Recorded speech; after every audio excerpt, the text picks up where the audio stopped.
Hello friends, welcome to my channel.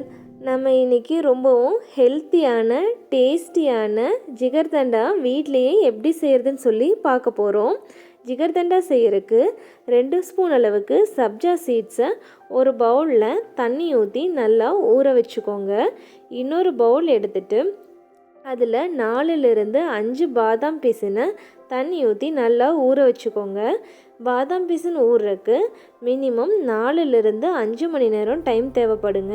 நீங்கள் வேணும்னா முன்னத்து நாள் நைட்டே கூடவும் இந்த பாதாம் பீஸுன்னு நல்லா ஊற வச்சுக்கோங்க.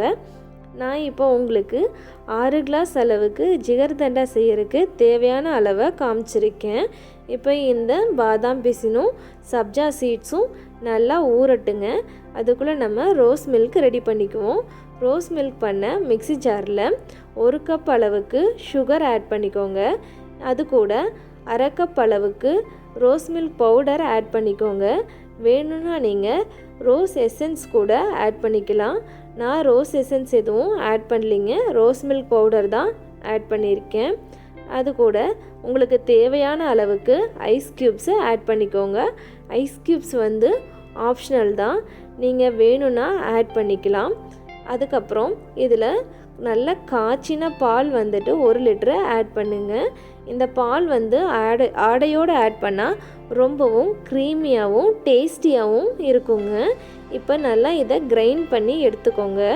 அதுக்கப்புறம் ஒரு பவுலில் ஊறின பாதாம் பீஸினை ஆட் பண்ணிக்கோங்க. அது கூட சப்ஜா சீட்ஸையும் ஆட் பண்ணிக்கோங்க. ஆல்ரெடி நம்ம கிரைண்ட் பண்ணி வச்சுருக்க ரோஸ் மில்கை இப்போ இதோட ஆட் பண்ணி நல்லா மிக்ஸ் பண்ணிக்கோங்க.